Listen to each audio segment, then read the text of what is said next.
ఇప్పుడు చెప్పండి. భారత్ మాతాకి 12:30. భారత్ మాతాకి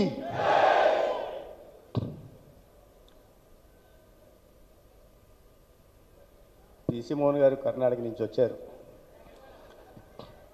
వాళ్ళు కూడా మనలాగే 4 సీట్లతో మొదలుపెట్టి అక్కడ అధికారంలోకి వచ్చారు. ఇప్పుడు మీరు ఇంత నిస్సత్తుగా కనిపిస్తే కర్ణాటకకి వెళ్ళే వాళ్ళు ఏం చెప్తారు? వచ్చే 5 సంవత్సరాలు మళ్ళీ బీజేపీ ఇక్కడ అధికారంలోకి రావాలని చెప్పాలా వద్దా? భారత్ మాతాకి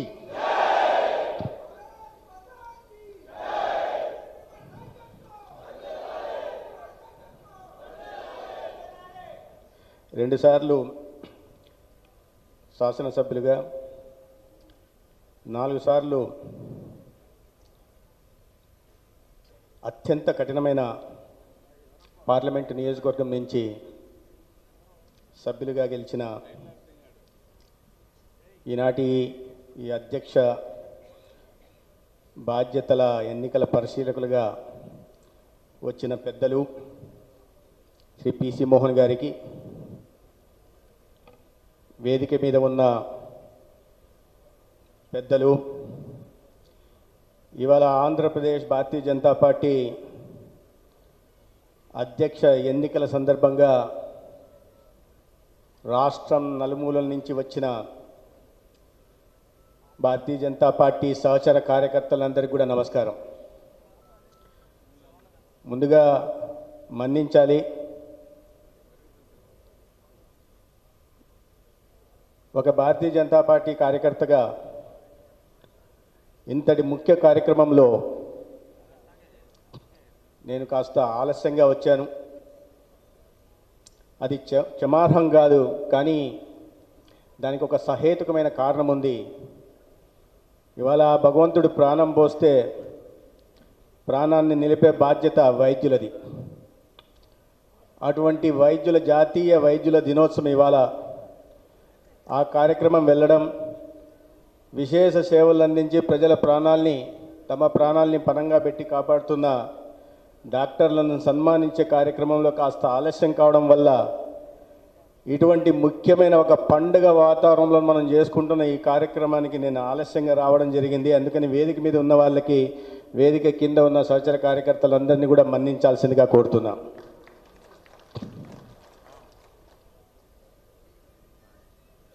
ఈ రాష్ట్రంలో మొన్న సార్వత్రిక ఎన్నికలు జరిగినప్పుడు కూటమి ఏర్పాటు చేసి ఎన్నికల్లో కలిసి వెళ్ళాలని కేంద్ర పార్టీ నిర్దేశించినప్పుడు, ఆదేశించినప్పుడు కూటమి నాయకత్వం పట్ల మధ్య సమన్వయం చేసుకుంటూ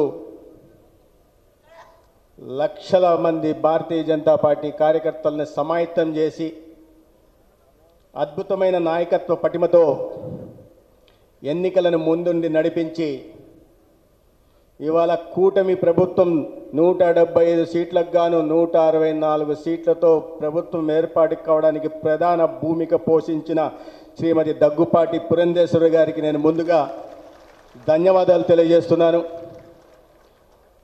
దాదాపు 3 సంవత్సరాల పాటు మీరు ఈ రాష్ట్రంలోని భారతీయ జనతా పార్టీ కార్యకర్తలకి అందించిన నాయకత్వం, పార్టీ విస్తరణ పట్ల మీరు చేసిన కృషి ఆంధ్రప్రదేశ్ భారతీయ జనతా పార్టీ చరిత్రలో నిలిచిపోతుందని ఈ సందర్భంగా నేను తెలియజేస్తున్నాను. సోదరుడు, యువ నాయకుడు, ఇవాళ రాష్ట్రంలో అధ్యక్ష పదవికి అర్హుడు ఎవరయ్యా అంటే ముందు వరుసలో నిలిచినవాడు, ఇవాళ రాష్ట్ర అధ్యక్షుడిగా బాధ్యతలు స్వీకరిస్తున్న శ్రీ పివిఎన్ మాధవ్ గారికి ముందుగా శుభాకాంక్షలు తెలియజేస్తున్నా. ఈ సందర్భంగా ఆంధ్రప్రదేశ్లో భారతీయ జనతా పార్టీ ఆవిర్భావం నుండి రాష్ట్ర అధ్యక్ష బాధ్యతలు చేపట్టిన సూర్యప్రకాష్ రెడ్డి గారు కానీ, పివి చలపతిరావు గారు కానీ, బంగారు లక్ష్మణ్ గారు కానీ, ముప్పవరపు వెంకయ్యనాయుడు గారు కానీ, డాక్టర్ వి రామారావు గారు కానీ, బండారు దత్తాత్రేయ గారు కానీ, ఇంద్రసేనారెడ్డి గారు కానీ, విద్యాసాగర్ రావు గారు కానీ, ఖమ్మంపాటి హరిబాబు గారు కానీ, సోము వీర్రాజు గారు కానీ, లేదా పురంధేశ్వరి గారు కానీ ఈ రాష్ట్రంలో పార్టీ విస్తరణకు విశేషమైన కృషి చేశారు. ఈ సందర్భంగా వారి సేవలని, వారి త్యాగాల్ని కూడా నేను కార్యకర్తలందరూ కూడా ఒకసారి గుర్తు చేసుకోవాల్సిందిగా కోరుతున్నాను. అదే సమయంలో వారు అందించిన నాయకత్వ లక్షణాలని ప్రేరణగా తీసుకొని, కార్యకర్తల పట్ల వాళ్ళు మెలిగిన తీరుని స్ఫూర్తిగా తీసుకొని, కార్యకర్తల్ని సోదరభావంతో చూస్తూ, కార్యకర్తల్ని ఉత్తేజం చేస్తూ, వారిలో జాతీయ భావాన్ని నింపుతూ, ఏ లక్ష్యంతోనైతే భారతీయ జనతా పార్టీలోకి మనం చేరామో ఆ లక్ష్యం దిశగా వాళ్ళని నడిపించడానికి కావాల్సిన నాయకత్వ లక్షణాలు అన్ని మాధవులు గారిలో ఉన్నాయని తెలియజేస్తూనే రెండో వైపు అనుచర సిద్ధాంతానికి కాకుండా మన పార్టీ సిద్ధాంతానికి చిత్తశుద్ధితో నిబద్ధతతో లోడిపడి సహచర సిద్ధాంతానికి కాకుండా సహచర సిద్ధాంతానికి ముందు పెట్టేయాలని, కార్యకర్తకు పెద్ద పెట్టేయాలని, ఏ కార్యకర్తకైనా తను చేస్తున్న పనికి కృషికి గుర్తింపు లభించేలాగా ఆ గుర్తింపు రాబోయే రోజుల్లో కింద కూర్చున్న కార్యకర్త పైకి వచ్చేలాగా చేయాలని ఈ రాబోయే 3 సంవత్సరాల్లో చేయగలరనే నమ్మకంతో నేను ఇవాళ మరొకసారి వారికి శుభాకాంక్షలు తెలియజేస్తున్నాను. మిత్రులారా, భారతీయ జనతా పార్టీ పిసి మోహన్ గారు చెప్పారు BJP party with a difference అని. భారతీయ జనతా పార్టీ ఒక విలక్షణమైన పార్టీ, ఒక విభిన్న సంస్కృతి కలిగిన పార్టీ. నాకు తెలిసి దేశంలో ఇటువంటి విలక్షణమైన విభిన్న సంస్కృతి కలిగిన పార్టీ ఇంకోటి ఉందని నేను అనుకోవట్లా. కార్యకర్తల బలం మీద పనిచేసే పార్టీ, కార్యకర్తల చిత్తశుద్ధితో నిబద్ధతతో పనిచేసిన కార్యకర్తలనే నాయకులుగా గుర్తించే పార్టీ. ఇవాళ బీజేపీ బహుశా దక్షిణాది రాష్ట్రాల్లో మనం కాస్త ఇంకా బలహీనంగా ఉండొచ్చు, కానీ ఒక్కసారి మన బలాన్ని కూడా మనం గుర్తు చేసుకోవాల్సి ఉంది. మనం రాష్ట్రంలో కూపుస్తం అన్నుకంలాగా ఉంటూ పార్టీ ఇంకా పెంచాలని తహతాలాడుతున్నాం. కానీ 4.5 దశాబ్దాల కాలంలో భారతీయ జనతా పార్టీ కేవలం 2 సీట్లతో ప్రస్థానం మొదలుపెట్టి ఇవాళ 1 కాదు 2 కాదు 3 సార్లు కేంద్రంలో నరేంద్ర మోడీ గారి నాయకత్వంలో ప్రభుత్వాన్ని ఏర్పాటు చేసిన పార్టీ. గతంలో ఏ నాయకులు ఇద్దరైతే ఉన్నారో ఆ నాయకులు ఇద్దరే, అటల్ బిహారీ వాజ్పేయి, లాల్ కృష్ణ అద్వానీ గారి నాయకత్వంలో 2 సార్లు ప్రభుత్వాన్ని ఏర్పాటు చేసిన పార్టీ ఈ దేశాన్ని దిశా నిర్దేశం చేసి అభివృద్ధి అంటే ఈ దేశంలో భారతీయ జనతా పార్టీ నాయకత్వంలోని ఎన్డీఏ ప్రభుత్వమే చేయగలదు, భారతీయ జనతా పార్టీలో పుట్టిన నాయకుడే చేయగలడని ప్రపంచానికి చాటి చెప్పి వాళ్ళ ప్రపంచ ఆర్థిక వ్యవస్థల్లోనే భారత్ను 4వ స్థానంలో నిలిపి రాబోయే రోజుల్లో విశ్వగురువుగా మళ్ళీ పునర్వైభవాన్ని తీసుకొచ్చే నాయకత్వ లక్షణాలు ఉన్న పార్టీ ఏదైనా ఉంది, ఆ కార్యకర్త ఉన్నాడు ఏదన్నా అంటే అది కేవలం బీజేపీ మాత్రమే. అటువంటి పార్టీలో మనమందరం ఉన్నాం. మన పార్టీ డిఎన్ఏ చూడండి, 2 స్థానాలతో మొదలుపెట్టి వాళ్ళ ఇన్నిసార్లు ప్రభుత్వాన్ని ఏర్పాటు చేస్తున్నాం. ఒక్క రాష్ట్రంలో కూడా అధికారం లేని భారతీయ జనతా పార్టీ వాళ్ళ దేశంలో 16 రాష్ట్రాల్లో సొంతంగా అధికారంలో ఉంది. ఇంకొక 5 రాష్ట్రాల్లో సంకీర్ణ ప్రభుత్వాన్ని ఏర్పాటు చేస్తుందంటే మీరు అర్థం చేసుకోవాల్సింది. ఒడిస్సా లాంటి, పాండిచేరి లాంటి రాష్ట్రంలో ఒక్కోసారి ప్రభుత్వాన్ని ఏర్పాటు చేస్తే, మణిపూర్, అరుణాచల్, అస్సాం, ఉత్తరప్రదేశ్ లాంటి రాష్ట్రాల్లో 2 సార్లు ప్రభుత్వాన్ని ఏర్పాటు చేస్తే, గోవా లాంటి రాష్ట్రంలోనో, హర్యానా లాంటి రాష్ట్రంలోనో 3 సార్లు ప్రభుత్వాన్ని ఏర్పాటు చేస్తే, మధ్యప్రదేశ్ లాంటి రాష్ట్రంలో 4 సార్లు 5 సార్లు ప్రభుత్వాన్ని ఏర్పాటు చేస్తే, వరుసపెట్టి గుజరాత్లో వరుసపెట్టి 7 సార్లు 35 సంవత్సరాలుగా భారతీయ జనతా పార్టీ ప్రభుత్వం ఉందంటే ప్రజల విశ్వాసాన్ని చూడకపోతే, ప్రజల ఆశయాలకి ఆకాంక్షలకు అనుగుణంగా నడుచుకోకపోతే ఇన్నిసార్లు భారతీయ జనతా పార్టీకి ఏ రాష్ట్రంలోనైనా అధికారంలో వచ్చేదా? ఎక్కడైనా వచ్చిన దాఖలాలు చూశారా? ఆ లక్షణం కేవలం భారతీయ జనతా పార్టీకే ఉంది. భారతీయ జనతా పార్టీ డిఎన్ఏలో బలమే కార్యకర్తల బలం. ఎందుకు ఎన్నిసార్లు అధికారంలోకి వస్తున్నామంటే ఒక్కసారి మనం ఆత్మవిమర్శ చేసుకోవాలి. ఎందుకు అన్ని రాష్ట్రాల్లో అన్నిసార్లు వరుసపెట్టి అధికారంలోకి వస్తున్నారు?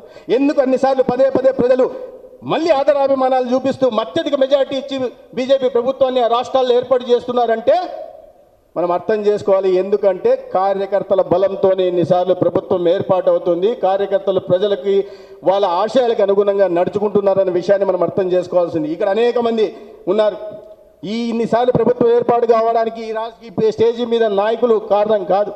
వాళ్ళు మార్గదర్శనం చేస్తుండొచ్చు, కార్యకర్తలను సమాయత్తపరుస్తుండొచ్చు. కానీ ఏ రాష్ట్రంలో అయినా ఇన్నిసార్లు అధికారంలోకి పదే పదే మళ్ళీ వరుస పెట్టి అప్రతిహితంగా వస్తున్నామంటే దానికి ప్రధాన కారణం బూతు స్థాయిలో పనిచేస్తున్న కార్యకర్త. ఆ బూతు స్థాయిలో కార్యకర్తను ప్రేరణనిచ్చి క్షేత్రస్థాయిలో పనిచేస్తున్న మండల అధ్యక్షులు అనే విషయాన్ని మనం అర్థం చేసుకోవాలి. ఆ కార్యకర్తల బలంతోనే వాళ్ళు ఇన్నిసార్లు మనం పదే ప్రభుత్వాన్ని ఏర్పాటు చేస్తున్నాం.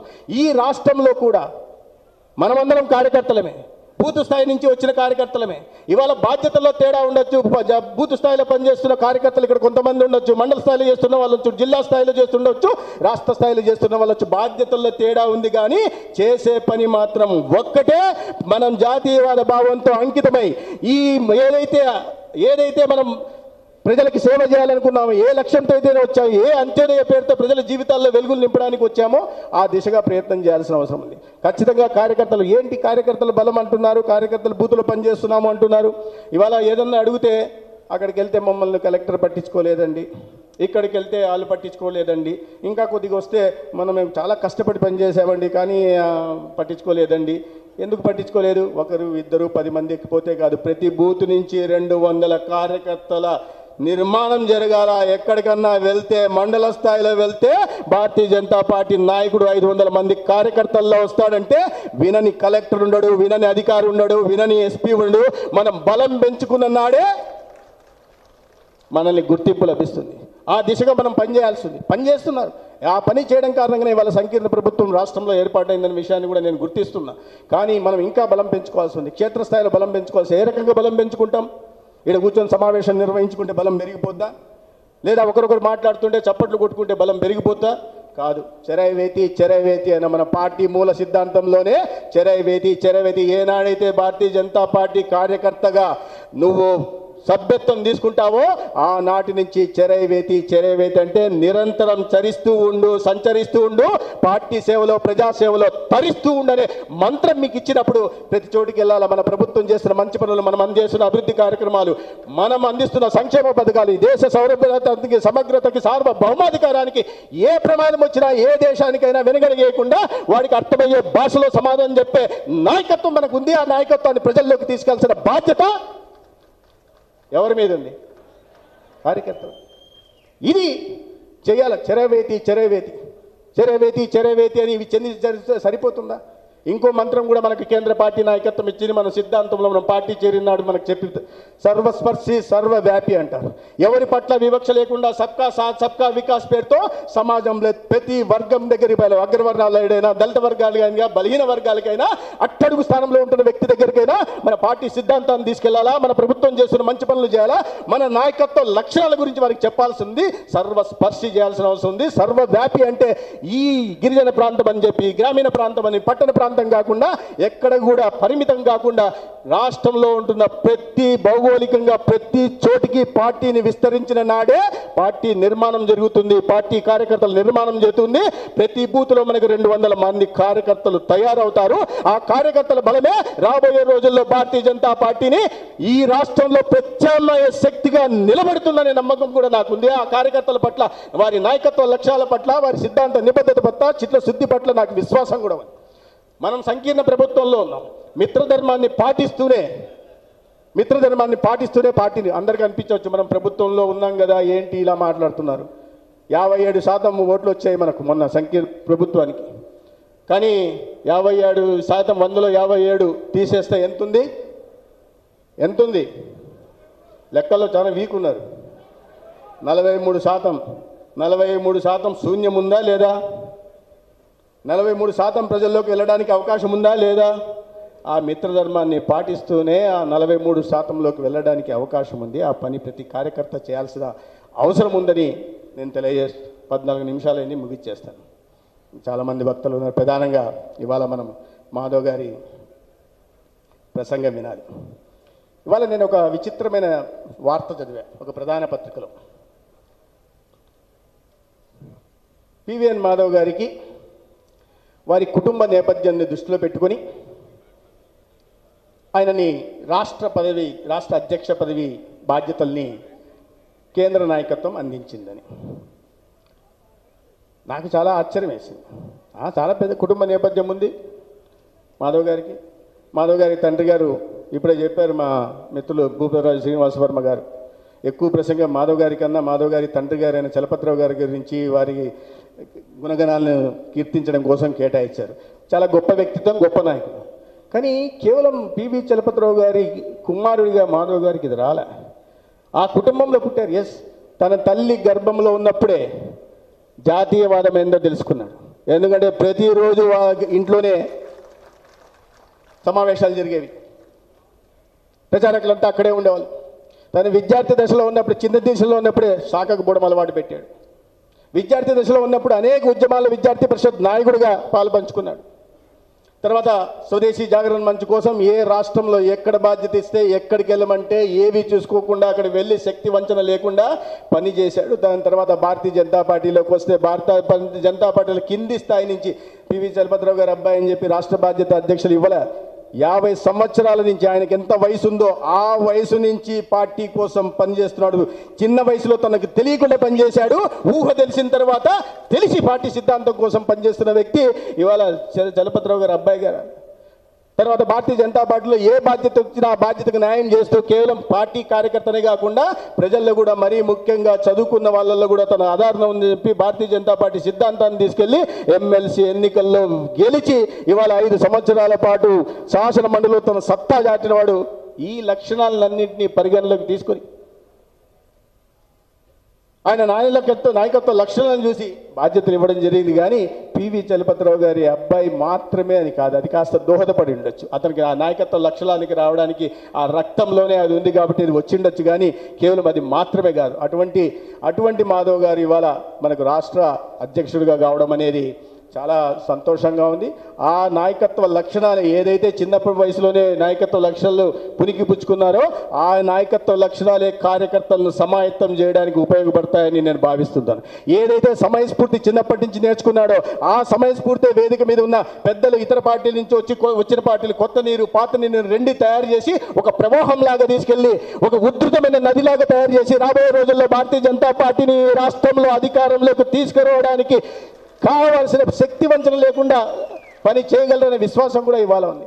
ఇవాళ మరొకసారి రాష్ట్ర అధ్యక్ష బాధ్యతలు చేపడుతున్న సందర్భంగా మాధవ్ గారికి నేను ప్రత్యేకంగా శుభాకాంక్షలు తెలియజేసుకుంటూ రాష్ట్ర వ్యాప్తంగా వచ్చిన కార్యకర్తలందరికీ కూడా చేతులెత్తి నమస్కరిస్తూ సెలవు తీసుకుంటాను. భారత్ మాతాకి. మళ్ళీ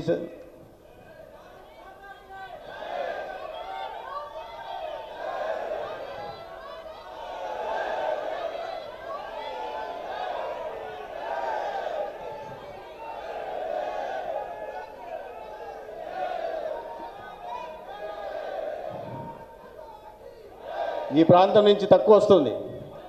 భారత్ మాతాకి. చివరిగా ఇవాళ నుంచి ఒక కిరీటం, అది ఏ రకమైన కిరీటమో మీరు చూడండి. ఆ కిరీటం తీసుకొని మాధవ్ గారు బయటికి వెళ్ళాల్సింది. నేను రాయలసీమ ముద్దుబిడ్డ వారి శ్రీమతి మాధురి గారిని కోరుతున్నా, 3 సంవత్సరాల పాటు మీ శ్రీవారి గురించి మీరు మర్చిపోండి అంటే ఆయన వదిలేయండి. 3 సంవత్సరాల పాటు చెరవేతి ఏదేం చెప్పానో ఆయనకి ఇవాళ చక్రాలు కట్టేస్తున్నాం కాలికి. ఆ చక్రాలు కట్టుకొని తిరుగుతూ ఉండడమే, స్కేటింగ్ చక్రాలు కడితే తిరుగుతూ ఉంటారు కదా, తిరుగుతూ ఉండడమే. రాష్ట్రంలో పార్టీ విస్తరణ కోసం 3 సంవత్సరాలు వాళ్ళని వదిలేయాల్సిందిగా సోదరిని కోరుకుంటూ సెలవు తీసుకుంటాను. ధన్యవాదాలన్నా. నాకు తెలిసి